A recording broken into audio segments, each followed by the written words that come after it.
इसमें सबसे पहली चीज जो है वो अदब है।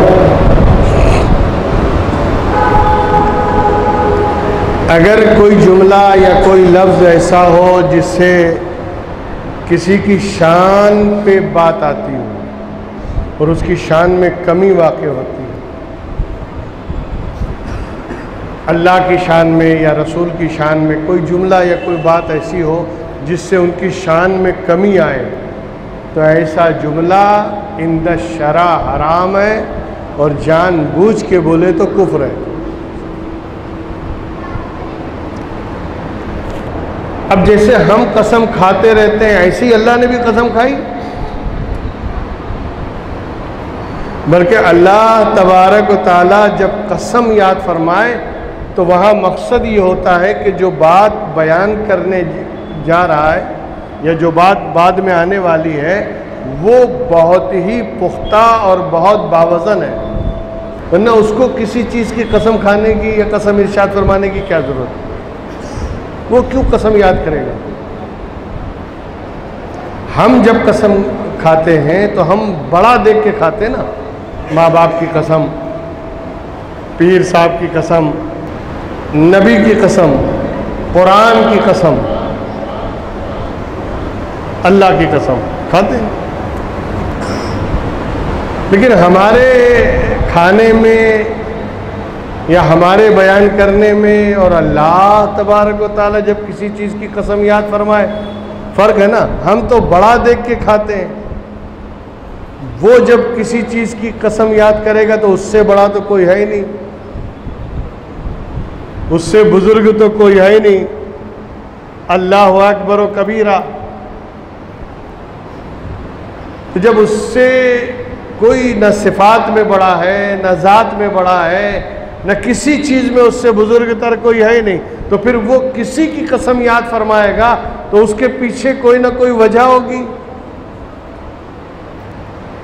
और वो वजह सबसे बड़ी बात यह है कि वजह कुछ भी हो, लेकिन अल्लाह ने जिस चीज़ की भी कसम याद फरमाई है वहाँ सबसे बड़ी वजह निस्बत है।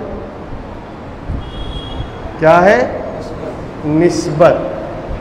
ये निस्बत अजीब चीज़ है, निस्बत अजीब चीज़ है।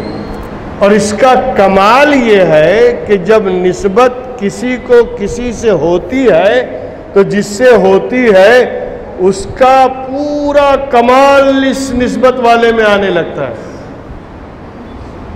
अगर सच्ची निस्बत हो तो। भाई निस्बत ही की तो बात है।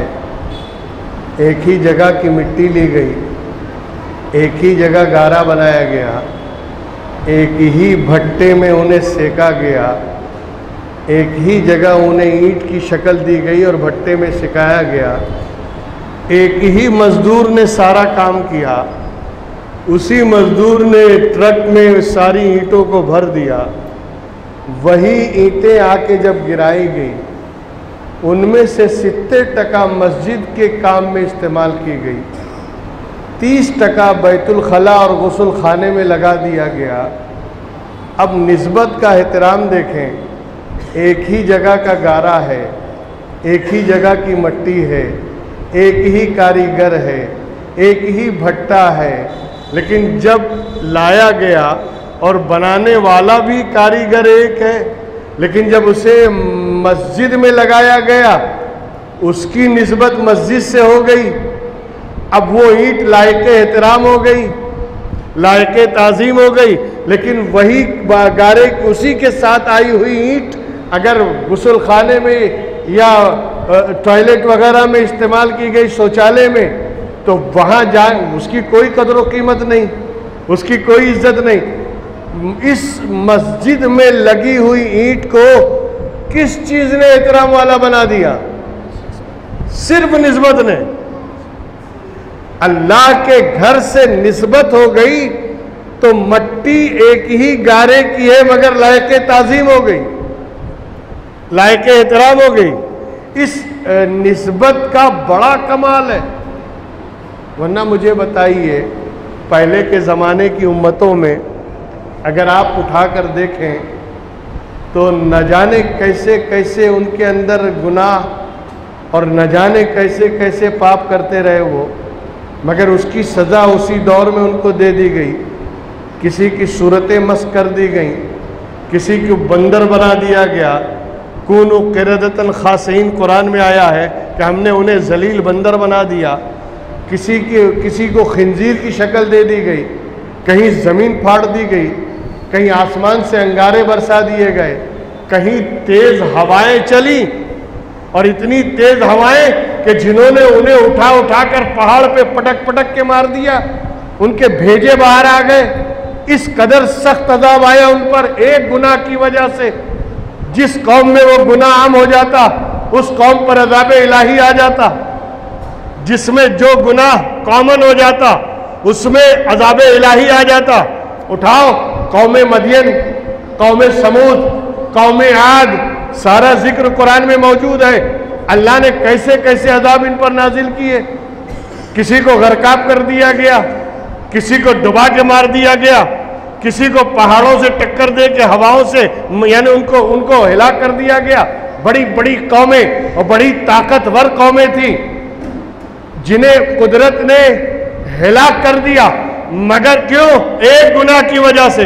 और अगर आप गौर करें तो जो उनके अंदर एक एक गुनाह थे ना, वो हमारे सारे के सारे हमारे अंदर हैं। इस उम्मत में सारे गुनाह मौजूद हैं जो उनमें अलग अलग थे, मगर अजाब नहीं आता, आसमान से अंगारे नहीं बरसते, जमीन फाड़ नहीं दी जाती, जमीन में धसाया नहीं जाता, और सूरतें बंदर की नहीं बनाई जाती, न सूरतें बदली जा रही हैं, न सूरतें मस की जा रही हैं। मैं पूछता हूं कि मौला, वो भी उम्मत थे, ये भी उम्मत है, वो भी मानने वाले थे, ये भी मानने वाले हैं। उन्होंने गुनाह किया, उन्होंने पाप किया, उनसे गलतियां हुई, तूने अजाब नाजिल कर दिया, तूने अजाब भेज दिया, जिब्रील को भेजकर जमीन पलट दिया, जमीन में धंसा दिया, और पूरी पूरी बस्तियां जमींदोज हो गई। न जाने कैसे कैसे अजाब तूने नाजिल किए, इस पर नाजिल क्यों नहीं करता? सारे गुनाह इनके अंदर। कौन सा ऐसा गुनाह है जो इस कौम से बच के निकल गया हो? कौन सा ऐसा गुनाह है जो इस कौम के किसी फर्द ने न किया हो? अगर तलाश करो तो सब में किसी न किसी तरह का पाप या गुनाह मिलेगा। तो ए मौला, इन पर अजाब क्यों नहीं आता? इन पर पत्थर क्यों नहीं बरसते? इन्हें धसा क्यों नहीं दिया जाता? इनकी सूरतें क्यों नहीं बदली जाती? तो जानते हो कुरान की आयत पुकार कर कहती है, वमा कान अल्लाहु लियुज़िबहुम व अंत फीहिम। ए महबूब, हम इन पर अजाब सिर्फ इसलिए नाजिल नहीं करते कि आप इनके दरमियान मौजूद हैं। आप रहमतुल लिल आलमीन हैं और इनके दरमियान हैं। आप ना होते फिर हम इन्हें बता देते, इनका सारा नशा उतार देते, इनकी सारी मस्ती ढीली कर देते। ये जितना चिल्ला रहे हैं मीडिया के जरिए, टीवी के जरिए, ये जितना उड़दंग मचा रहे ना, हम इनकी एक एक की खबर ले लेते। मगर ए महबूब, करें क्या? आप रहमतुल लिल आलमीन हैं, हमने आपको सारे आलम के लिए रहमत बनाकर भेजा है। अब अगर आपके होते हुए हम अजाब भेज दें तो आपकी रहमत पर आँच आ जाएगी। इसलिए इन पर अजाब सिर्फ इसलिए नहीं आता कि आप इनके दरमियान मौजूद हैं। बात समझ में आ रही ना? और ये हमारी निस्बत ने क्या काम कर दिया? अल्लाह के रसूल से निस्बत हुई, इस उम्मत को अल्लाह के अजाब से बच गई, अल्लाह के कहर से बच गई। गुनाह करते हैं, गुस्ताखियां करते हैं, बदमाशियां करते हैं, शरीयत के खिलाफ वर्जियां करते हैं, न जाने कैसी कैसी हौलनाकियां करते हैं, न जाने कैसी कैसी नाफरमानियां करते हैं, मगर उसके बावजूद अजाब नहीं। क्यों? उम्मत मोहम्मद है, मेरे महबूब की उम्मत है। मेरे महबूब को सबसे ज़्यादा अगर कोई प्यारी है तो उसकी उम्मत है। मेरा महबूब अगर रात दिन रोता रहा तो सिर्फ उम्मत के गम में रोता रहा। रब्बे हबली की सदाएं अगर लगाकर मुस्तफ़ा रोते रहे तो सिर्फ उम्मत के गम में रोते रहे। उम्मत से बड़ा प्यार है मेरे नबी को, उम्मत को बहुत चाहता है मेरा नबी, इसीलिए तो मेराज की रात में जब अल्लाह के हुजूर पहुंचे तो अपने परिवार, अपने अहले बैत या अपने खानदान को याद नहीं कर रहे, वहां जाके वादा ले रहे अपनी गुनहगार उम्मत को बख्शने का। अब जरा ख्याल करें कि ऐसे मौके पर जिसने गुनहगार उम्मत को फरामोश न किया हो, और आखिरी वक्त भी जब आदमी की जांकनी का वक्त होता है, फरिश्ता हाजिर होता है, और जब जान खींचने का वक्त होता है, रूह निकालने का वक्त होता है, आदमी की ख्वाहिश होती है मेरे बच्चों को दिखा दो, मेरी बीवी को बुला लो, मैं कुछ कहना चाहता हूँ, मैं कुछ वसीयत करना चाहता हूँ, मुझे फला याद आ रहे हैं, मैं उनसे मिलना चाहता हूँ, मैं अपने नवासों को देखना चाहता हूँ, मैं अपने पोतरों को ये सब बातें होती हैं, दुनिया में हम अच्छी तरह जानते हैं। मगर आओ पैगम्बर के आखिरी वक्त देखें, जैसे ही मलकुल मौत हाजिर हुए बारगाह रिसालत में रूह कब्ज करने के लिए, अल्लाह के रसूल से इजाजत मांगी, अगर इजाजत दे तो रूह कब्ज करें। देखिए नबी और उम्मती का फर्क क्या है, उम्मती से इजाजत नहीं मगर नबी से इजाजत ली जाती है। क्या रसूलुल्लाह अगर आप चाहें तो हम आपकी रूह कब्ज कर लें? इतना पूछना था हजरत मलकुल मौत का, अल्लाह के रसूल रोने लगे, हुजूर की आंखों में आंसू आ गए, हजारों कतार आंसू जारी हो गए। महबूब को रोता हुआ देखकर फरिश्ता लरज़ गया, इसलिए कि उसने सोचा कि कहीं कोई जुमला तो मुझसे नहीं निकल गया जो नबी को नाराज, और अगर नबी नाराज हो गए तो खुदा नाराज और इसकी सजा मिलेगी मुझको। घबरा के हजरत मलकुल मौत ने बारगाह इलाही में अरीजा पेश किया, मौला मैंने तो सिर्फ इजाज़त मांगी थी। महबूब रोने लगे, महबूब की आंखों में आंसू आ गए, अल्लाह के रसूल रो रहे हैं। गैब से आवाज़ आई, पूछो क्यों रो रहे हैं? अच्छा मुझे बताओ, अल्लाह गैब जानता है कि नहीं? अल्लाह को तो सब मालूम है ना, फिर पूछने पूछाने की क्या ज़रूरत? अल्लाह को कहना जी हाँ हाँ मुझे मालूम है क्यों रो रहे हैं, ठीक है ठीक है मैं बात कर लेता हूँ महबूब से। नहीं, पूछो ताकि ये रवायत उम्मत तक पहुंचे कि मलकुल मौत ने सवाल किया, या रसूलुल्लाह रोने की वजह मुझसे कोई गलती, मेरी जुबान से कोई लफ्ज निकल गया, आपके दिल को सदमा पहुंचा, कोई गलती हुई? अल्लाह के रसूल ने कहा नहीं नहीं तुमसे कोई गलती नहीं। कहा फिर या रसूलुल्लाह रोने की वजह? कहा मुझे मेरी गुनहगार उम्मत याद आ गई, हसन हुसैन याद नहीं आए, अहले बैत को याद नहीं किया, हजरत फातिमा को नहीं बुलाया, मौलाए कायनात अली मुर्तज़ा को नहीं बुलाया, अपने चहीते सहाबा सिद्दीक़ अकबर उमर फारूक उस्मान गनी को बुलाओ, नहीं, मुझे मेरी गुनहगार उम्मत याद आ रही है। पता नहीं उसके साथ क्या मामला होगा। विसाल की घड़ी थी, महबूब को बारगाह इलाही में हाजिर होना था, आखिरी समय था, अल्लाह की रहमत जोश में थी। कहे मलकुल मौत महबूब से कह दो अगर आपका कोई उम्मती मरने से 1 साल पहले भी अगर तौबा करेगा ना, मैं वादा करता हूँ मेरी रहमत उसके गुनाहों को माफ़ कर देगी। अल्लाह के रसूल रोते रहे, कहा उस बेचारे को क्या मालूम कि ये उसका आखिरी साल है, उसे कैसे पता चलेगा कि ये उसका आखिरी साल है? अच्छा कह दो अगर 40 दिन पहले भी उसने तौबा कर ली, मेरी रहमत उसे माफ़ कर दी। हुजूर ने अपनी गर्दन को झटका दिया, कहा नहीं, उस गरीब को क्या मालूम कि 40 दिन में मरने वाला है।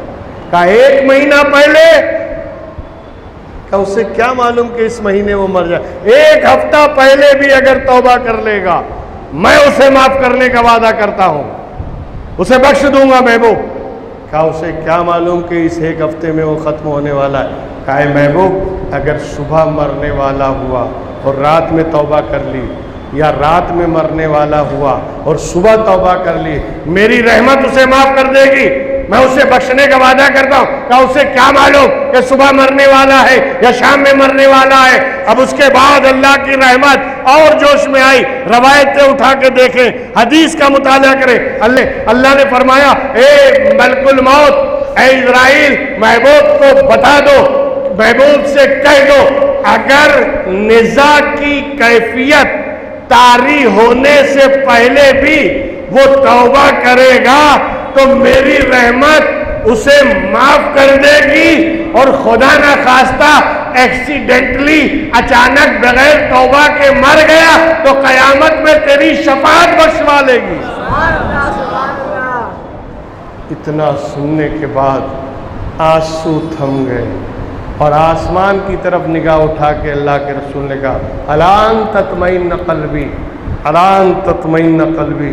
हे अल्लाह, अब मेरे दिल को सुकून मिल गया। हे अल्लाह, अब मेरे दिल को सुकून मिल गया।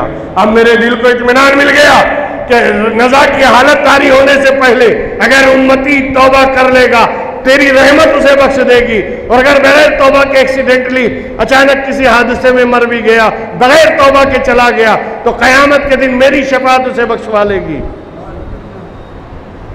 अब मुझे सुकून मिल गया, अब मैं चलने को तैयार हूँ। मलकुल मौत को हुक्म दिया, अब मैं चलने को तैयार। मैं बताइए, ऐसे वक्त में उम्मत उम्मत करना, उम्मत से किस कदर मोहब्बत, उम्मत से किस कदर चाहत। आज उम्मत उसका रिटर्न क्या दे रही है, आज उम्मत उसका बदला और सिला क्या दे रही है। आज हम अल्लाह के रसूल के लिए क्या कर रहे हैं, रातों दिन उम्मती उम्मती कह के रोने वाली आंखें, रातों दिन उम्मती उम्मती कह के आंसू बहाने वाली आंखें, इबादत पर इबादत, रियाजत पर रियाजत, सजदे पे सजदा, रात भर खड़े हैं, तिलावत पे तिलावत, इबादत पर इबादत कर रहे। हदीस में आया, हत्ता तवर्रमत कदमा, यहां तक के नबी के पाए मुबारक पे वरम आ गया, सूजन आ गई। और एक रवायत में है, हत्तन शक्कत कदमा, इतनी इबादत के लिए रात भर खड़े रहते कि कदमे मुबारक पे वरम भी आ गया, और वरम आने के बाद कदमे मुबारक फट गया, खून जारी हो गया। इतना ज्यादा वरम कि फट गई उंगलियां, खून निकलने लगा। तो जब सहाबा किराम ने मना किया, या रसूलुल्लाह आप इतनी इबादत क्यों करते हैं, अपने आप को इतनी मुशक्क़त में क्यों डालते हैं, अपने आप पे इतना जबर क्यों फरमाते हैं, क्या जरूरत है आपको रात भर इबादत करने की, आप तो मासूम हैं, आप तो अल्लाह के रसूल हैं। जवाब आता, मैं अपनी गुनहगार उम्मत की दुआ के लिए करता हूँ, मैं अपनी गुनहगार उम्मत के लिए रोता हूँ, मैं जो भी करता हूँ अपनी गुनहगार उम्मत के लिए। जिंदगी भर रब्ब हबली उम्मती, रब्ब हबली उम्मती कहने वाला रसूल, इतनी ज़्यादा मोहब्बत करने वाला क्यों? इसलिए कि जब हमारी निस्बत रसूल से हो गई तो अब इस निस्बत की लाज रखना उन्हीं के हाथ में, इस निस्बत की लाज रखना उनके हाथ में। दोस्तों, निस्बत बहुत बड़ी चीज़ होती है, बड़ा काम करती है, और आदमी को पल भर में कहाँ से कहाँ पहुँचा देती है। ये सिर्फ निस्बत का कमाल है। मेरे पास मिसालें बहुत सारी हैं, मैं कहाँ तक आपको, तो मुख्तसर बात ये कि निस्बत उसे कहते हैं कि जो किसी आदमी से पैदा हो, वो निस्बत है। ये ज़रूरी नहीं कि वो जिससे निस्बत हो रही है वो उसके शरीर का अंग हो, ऐसा तो ज़रूरी नहीं ना। मुँह मुबारक शरीफ जिसे कहते हैं, ये निस्बत रसूल का एहतराम नहीं है, ये रसूल के जिस्म मुबारक का हिस्सा है। आपका बाल आपके शरीर का हिस्सा है, आपके जो बाल हैं वो आपके शरीर का हिस्सा है, ये पार्ट ऑफ द बॉडी है। तो मुँह मुबारक शरीफ जिसे कहते हैं, ये मत समझिए कि हुजूर से निस्बत है इसलिए लायक ताज़ीम, हुजूर से निस्बत है इसलिए उसका एहतराम करें, नहीं, ये तो रसूल के बदन मुबारक का हिस्सा है। गोया किसी ने अगर मुँह मुबारक की ज़ियारत की, गोया उसने रसूल अल्लाह की ज़ियारत कर ली। हाँ, आप इसे समझ क्या रहे हैं? इसलिए इसका एहतराम, अदब, ताज़ीम उसी अंदाज से होनी चाहिए जैसा कि कुरान में हिदायत दी गई। कुरान में इरशाद किया गया, या अय्युहल्लज़ीना आमनू ला तुक़द्दिमू बैना यदैल्लाहि व रसूलिही, अल्लाह और उसके रसूल से आगे मत बढ़ो, ये अदब है। या अय्युहल्लज़ीना आमनू ला तर्फ़ऊ अस्वातकुम फ़ौक़ सौतिन नबी, नबी की आवाज पे अपनी आवाज को ऊंचा मत करो, नबी की बारगाह में चिल्ला के बातें मत करो, नबी की बारगाह में शोर शराबा मत करो। वला तजहरू लहू बिल क़ौल कजहरि बाज़िकुम लिबाज़, और ऐसे ऊंची आवाज से नबी को मत बुलाया करो जैसे तुम एक दूसरे को बुलाते हो। कितना अदब बताया गया ना कुरान में बारगाह रिसालत का। और वही कानून क़यामत तक के लिए बारगाह रिसालत में। जो लोग हज पढ़ने गए हैं या जिन्होंने उम्रा किया है वो देखें कि आज भी बारगाह रिसालत में ये आयत लिखी हुई है, या अय्युहल्लज़ीना आमनू ला तर्फ़ऊ अस्वातकुम फ़ौक़ सौतिन नबी, ऐ ईमान वालो नबी की आवाज़ से अपनी आवाज़ को ऊंचा मत करो, यानी बिल्कुल आवाज़ धीमी पस्त रखो, नीची रखो, बारगाह रिसालत में शोर शराबा नहीं। लिहाजा जो आदाब बारगाह रिसालत के हैं वही आदाब मुँह मुबारक हैं, क्योंकि ये रसूल के बदन का हिस्सा है, रसूल के शरीर का एक यानी अंग समझ लीजिए, एक हिस्सा है। और इसकी फजीलत और बरकत तो बेशुमार मैं बता चुका हूँ कि हज़रत खालिद बिन वलीद के बारे में ये था कि वो हर जंग जीत जाते थे, हर जंग जीतते थे। यानी जिस जंग में हज़रत खालिद बिन वलीद सिपह सालार और मेजरों सहाबा गारंटी देते थे कि जंग अपनी हाथ में है, जीत जाएंगे। क्यों? इसलिए कि खालिद है। और एक जंग में पता चला, जब जंग लड़ते लड़ते अचानक कुला पर हज़रत खालिद बिन वलीद के कुला पर एक तलवार लगी और कुला ज़मीन पे गिर गई। हज़रत खालिद दुश्मनों के बीच में, दुश्मनों के दरमियान उनको छोड़कर अमामा ढूंढने लगे, मेरा अमामा कहाँ है, मेरी कुला कहाँ है। खैर कुला मिली, हज़रत खालिद ने दोबारा पहना, फिर जंग शुरू कर दी। लेकिन जो साथी देख रहे थे उन्होंने कहा ये सिपह सालार चूक गए, ये जंग में बहुत बड़ी मिस्टेक है कि दुश्मन की तरफ से गाफिल हो जाना, ये जंग की बहुत बड़ी मिस्टेक है। अगर कोई जंग में हो और दुश्मन को निगलेक्ट करे, अवॉइड करे, उससे बड़ा बेवकूफ़ कोई नहीं।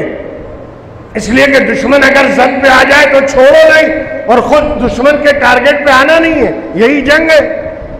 लेकिन हज़रत खालिद एक टोपी के लिए, एक कुला के लिए दुश्मनों के बीच में उनकी परवाह किए बगैर कुला तलाश कर रहे हैं, अमामा ढूंढ रहे हैं। ये बहुत बड़ी चूक है। जब बाद में लोगों ने कहा, साथियों ने, ए खालिद आप बहुत ज़बरदस्त जनरल हैं, बहुत ज़बरदस्त सिपह सालार हैं, मगर आज आपसे चूक हो गई। क्या चूक हो गई? कहा मैदान जंग में, भरे जंग में, भरे एकदम जवानी पे जंग है और ऐसे माहौल में आप अपनी कुला ढूंढने लगे। अरे गिर गई, टोपी ही तो है, बाद में उठा लेंगे, मगर दुश्मन ने अगर वार मौका देख के वार कर दिया तब। हज़रत खालिद बिन वलीद ने कहा आज एक राज की बात बता दूँ, मैं जितनी भी जंग जीतता हूँ, जो तुम लोग कहते हो कि मैं जिस जंग में जाता हूँ वो जंग जीत जाता हूँ, तो जीतने की वजह मेरे बाजुओं की ताकत नहीं है, जीतने की वजह मेरा फ़न सिपहगरी नहीं है, जीतने की वजह मेरी सलाहियत, मेरी इस्तेदाद, मेरी कैपेबिलिटी नहीं है, बल्कि जंग जीतने की वजह सिर्फ यह है कि जो मेरा कुला है उसमें मुँह मुबारक है, अल्लाह के रसूल का मुँह मुबारक है, और ये उसकी बरकत है कि मैं हर जंग जीत जाता हूँ। ये हाल है जनाब मुँह मुबारक का। ये शहादत बज़ोर बहादुरी तान बख्शत खुदाए बख्शिंदा कि इसकी बरकतें और इसकी जो अज़मतें हैं वो हम क्या बयान करें। अल्लाह तबारक व तआला हम सबको इसकी ज़ियारत से मुस्तफ़ीद